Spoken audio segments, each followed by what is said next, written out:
जिल्हा परिषद पंचायत समित्यांच्या निवडणुकांची घोषणा कधी, मतमोजणी पुढे गेल्यानं उपस्थित झालाय प्रश्न। निकाल लांबणीवर, उमेदवार टांगणीला तर स्ट्रॉंग रूम बाहेर प्रत्येक पक्षाच्या एका प्रतिनिधीला पहाऱ्यासाठी थांबण्याची अनुमती। राज्यभरात सरासरी मतटक्का 59% आसपास। आज दुपारपर्यंत अंतिम आकडेवारी हाती येण्याची शक्यता।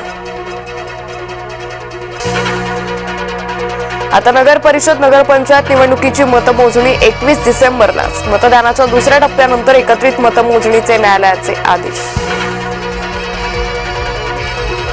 मुख्यमंत्री देवेंद्र फडणवीस आणि उपमुख्यमंत्री एकनाथ शिंदे MMRDAच्या कार्यक्रमात एकाच मंचावर येण्याची शक्यता। शिंदे उपस्थित राहणार का याकडे नजरा। सावंतवाडीमध्ये भाजप आणि शिवसेनेत राडा। पोलीस ठाण्यामध्ये 2 गटात राडा। बूथ समोर गाडी वेगानं नेल्यानं वाद।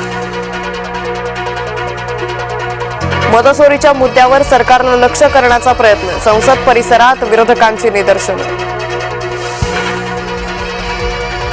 विरोधक संसदेचा वेळ वाया घालवताय। SIR वर चर्चेच्या मागणीवर भाजपाची प्रतिक्रिया। आमदार संतोष बांगर यांच्यावर गुन्हा दाखल। बांगरांनी गोपनीयतेचा भंग केल्याचा आरोप। मतदान कुठे करायचं एका महिलेला सांगितल्याचा व्हिडिओ समोर। अवघ्या 24 जागांसाठी मतमोजणी पुढे ढकलणं योग्य नाही। न्यायालयाच्या निर्णयानंतर मुख्यमंत्र्यांची प्रतिक्रिया। राज ठाकरे आज घेणार संजय राऊतांची भेट। भांडूपमधील निवासस्थानी जाऊन घेणार भेट। राऊतांच्या तब्येतीची विचारपूस करण्यासाठी भेट घेणार। शिंदेंचं महत्त्व कमी झाल्याचा ठाकरेंचा दावा। उद्धव ठाकरे म्हणतात शिंदेंना भाजपकडून आता काडीचीही किंमत मिळत नाही। मराठी माणसानं काशी जिंकली। अहिल्यानगरचे वेदमूर्ती रेखे यांचा वाराणसीत सन्मान। पंतप्रधान नरेंद्र मोदी यांनी केलं कौतुक। निवडणुकीतून माघार घ्या अन्यथा संतोष देशमुख करू। पुण्याच्या आपच्या उमेदवाराला अज्ञात व्यक्तीकडून धमकी। जादूटोणा विरोधी समितीत अन्नीस नको। कोल्हापूर जिल्ह्यातील हिंदू राष्ट्र समन्वय समितीनं केली आहे मागणी। अंधश्रद्धा निर्मूलन समितीचे अनेक गैरव्यवहार उघड। गडचिरोलीच्या इंजेवारीत वाघाचा पुन्हा प्राणघातक हल्ला। हल्ल्यात महिला ठार, ग्रामस्थांमध्ये भीती। 5 डिसेंबरच्या मध्यरात्री 12 विशेष लोकल चालवण्याचा निर्णय। परळ ते कल्याण आणि कुर्ला ते वाशी, कुर्ला ते पनवेल दरम्यान विशेष लोकल धावणार। भारत नॉर्वे सागरी प्रदूषण मंचचा कार्यक्रम। प्लास्टिक प्रदूषण संकटावर मंथन। सिद्धेश कदम कार्यक्रमात सहभागी।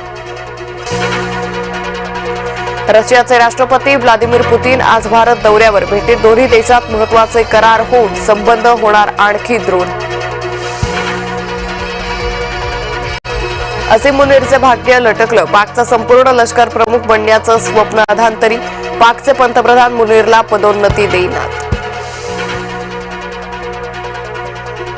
केंद्र सरकारनं पंतप्रधान कार्यालयाचं नाव बदलून आता केलं सेवा तीर्थ। PMO सेवा तीर्थ म्हणून ओळखलं जाणार।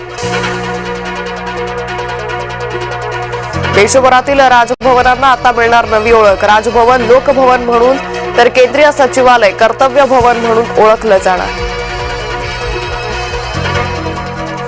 टीम इंडिया आणि दक्षिण आफ्रिकेत रायपूरच्या मैदानात दुसरा वनडे सामना रंगणार। सामना जिंकून मालिकेत अजिंक्य राहण्याचा राहुलची सेना करणार प्रयत्न।